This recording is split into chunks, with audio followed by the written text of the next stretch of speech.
আসসালামু আলাইকুম। ভাত খেতে বসেছি।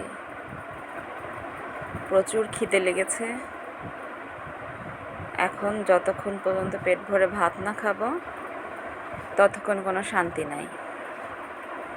শুকনো মরিচ, শাক ঝাল ঝাল করে মেখে ভাত খাবো। মনে হয় দুনিয়ার সব শান্তি ভাতের মধ্যেই। ডিমের একটা তরকারি, এটা হচ্ছে আলু দিয়ে ডিম তরকারি। আলুটা ঘাঁটি টাইপের করা। এটা অবশ্য আমার ছেলের পছন্দের একটা তরকারি।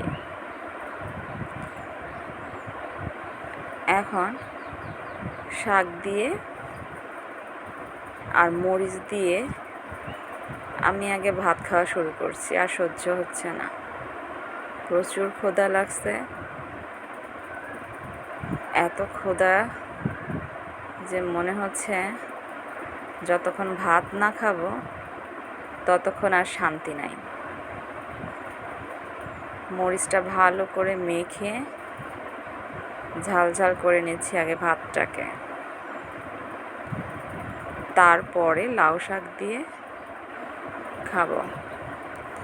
আমার মতো কে কে লাউ শাক ভালোবাসো?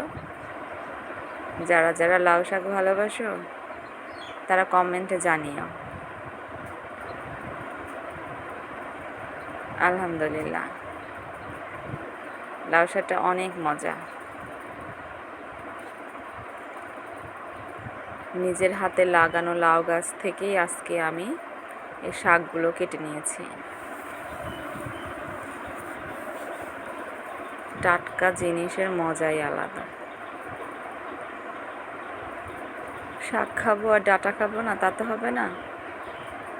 অনেক ডাঁটা, বসে বসে আগে ডাঁটা চিবিয়ে চিবিয়ে খাবো। এখন অবশ্যই একটু নাগা মরিচ হলে বেশি মজা হতো, কি আর করা। শুকনো মরিচটাই একটু ঝাল করে মেখে নিচ্ছি ভাতের সাথে। আর শাক, সব ধরনের শাকের সাথে একটু মরিচ না হলে তো চলেই না। এ দিয়েই খেতে হবে। খুবই টেস্টি একটি খাবার।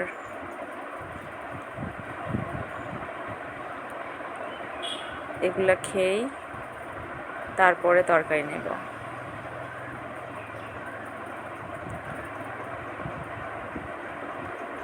এত মরিচ নিচ্ছি, তাও মনে হয় ঝাল কমই লাগতেছে।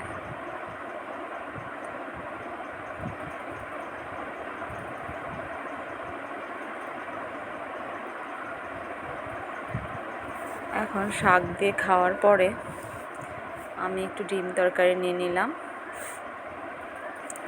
বাকি ভাতটুকু আমি ডিম দিয়ে আলু দিয়ে মেখে খেয়ে নেব। আর সাথে নিলাম 2 পিস শসা। আলহামদুলিল্লাহ, আল্লাহর নেয়ামতের খাবার সবই অনেক টেস্টি হয়।